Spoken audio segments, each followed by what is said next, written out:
right, the front side of today's review or tomorrow's quiz is going to be simple, just numerical. It's just that here I'm going to have all three cases. The angles on the circle, inside the circle, or outside the circle. What I mean with on the circle is like assuming we have a circle, the angle, the corner of the angle is on the circle. Remember for that one, the angle is half of the arc. Another case we're going to see it is assuming we have a circle, there are two chords, and then my angle is inside the circle. And then yesterday we saw having a circle, your angle is outside the circle, your vertex. So those are the three cases. I see number one is the second case. The angle is inside the circle. So the way we set it up, we look at the angle, whether it's a numbered or x, in this case a numbered, we're going to put that by itself. On my fraction, what I'm going to add are going to be my two arcs, which in this case is 55 and x. So I'm just going to go 55 plus x, and obviously everything over 2. Once again, the thing that I put by itself is the angle. The two numbers that I add are the arcs. If the fraction is all numerical, just work the fraction. But this case, it's not. There's a letter that was not all numerical, so get rid of fractions. Now I'm going to get rid of fractions by multiplying everything by 2. So I know 2 times 126 is 252. On this other side, basically I get rid of fractions. So I have 55 plus x.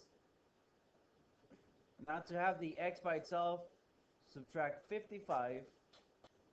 252 minus 55, 197. Then use your logic. Half of a circle is 180. That looks a little more than half, so it makes sense that it is 197. If I look at question number 2, that corner is on the circle. I notice that my angle is 35, so the arc that it creates, this one, should be 70. Because the angle is half of the arc. Why 70? Because 35 times 2, right? 35 is a half of 70.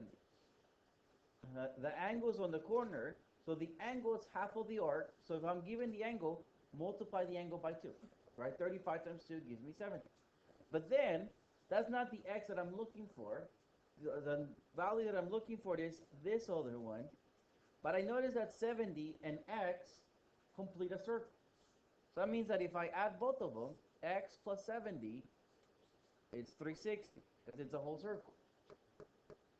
Then it becomes simple to solve. Move the 70 to the other side. X must be 290.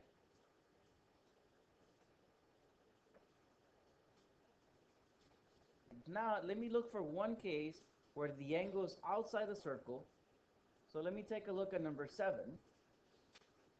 So the angle in this case is 40. So I'm going to say 40. Now, on top of my fraction, I'm going to subtract my two arcs. So when it was on the inside, I add it. When it's outside, I subtract. If you look at x, look at the length of x, and look at the length of 55, I'm going to say x is bigger. So I'm going to go x minus 55. Right? Not 55 minus x, but x minus 55. Because you always go the big one minus the little one. All right, the fraction is not all numerical, so I have to get rid of fractions. Let me multiply everything by 2. So I get 80. I know on the right I get rid of fractions. That's actually why I multiply by 2. 80 is equal to x minus 55. X equals 135. Good.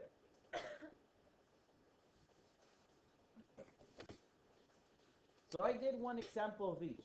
Question number 1, it was the angle on the inside. Question number 2 was on the circle, and then outside. So I did one of each. Obviously, your questions are all mixed. Any questions from the front? 4 and 5? All right, let's take a look at 4 first. The angle is on the circle, So the angle is half of the arc. So if the arc that it creates is 186, what's the half of 186? 93. So this angle is 93. That pretty much solves it. X equals 93. And if it's the opposite, it's multiply by 2. If it was the opposite, like if I've given you the angle and I'm asking for the arc, yes, multiply by 2. Don't do number 5? Okay, you guys got that? Okay. And 7, yes. 8.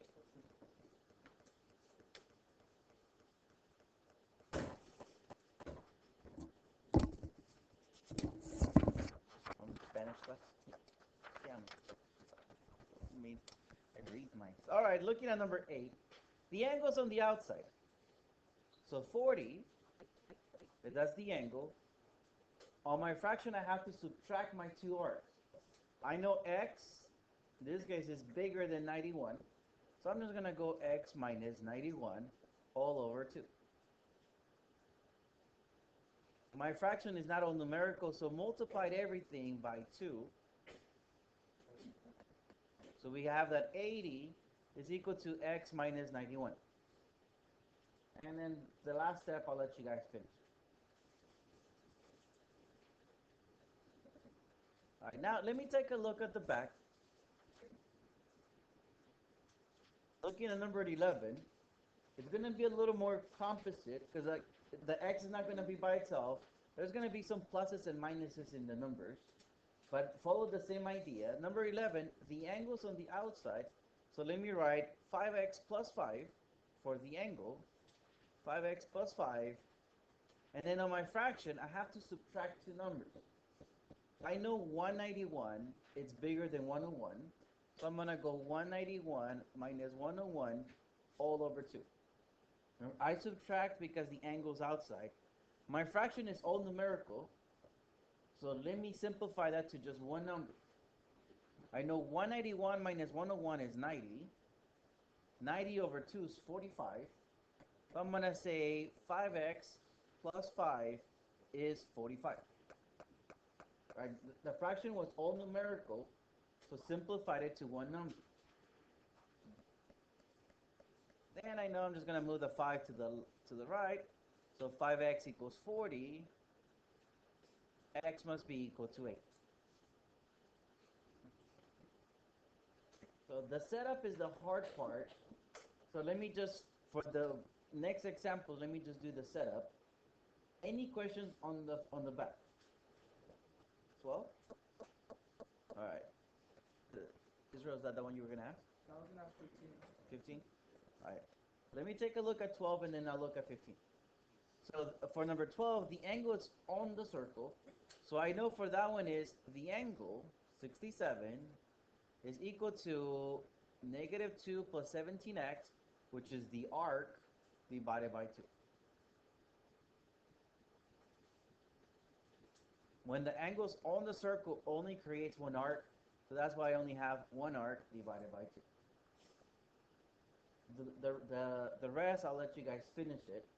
I will get rid of fractions and then move on. Israel, you said 15? Yeah. All right, so now looking at 15, the angle's on the circle.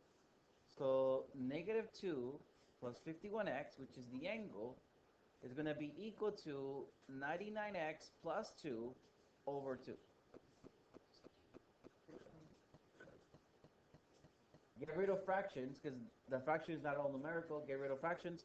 It's just that don't forget that whenever you multiply 2 on the left side, you have to multiply to the negative 2 and to the 51x. Like, don't multiply it only to 1, multiply to both. Like, don't forget that. All right. Any other questions? Luis, yes. 14. Looking at 14, the angle's outside, so I'm just going to set it up as 3x plus 17 is equal to, I'm just going to go 159, that's the bigger angle, that's the bigger arc, so 159 minus, my little arc has a plus or minus, so kind of like how we did yesterday, Let me put it inside parentheses. And all this over 2. Remember, I have the big arc minus the little one. I put the little one inside parentheses because when I get rid of parentheses, I'm going to have 159 minus 6x plus 7. Right, when I distribute the negative sign. So that's why I put it inside parentheses. So I know the minus also goes with the 7 and obviously changes it to plus 7. Get rid of fractions and move on. Yes. Okay, so we can go 166 minus 6x. Yes. So that is the top, right? Then get rid of fractions and then move on. 13. All right, let's take a look at number 13. The angle's inside, right? 53 is on the inside. So 53, I have to add my 2 arcs. I'm going to say x plus 51 for the first arc plus 55 for the second one, all over 2.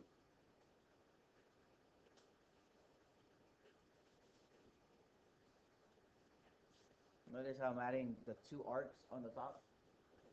That you can simplify as x plus 106. Right, 51 plus 55 is 106. Get rid of fractions and then from there. All right. Any other questions? The quiz for tomorrow, it's going to be 10 questions. 6 of them are going to be like the front of your worksheet. 4 of them are going to be like the back.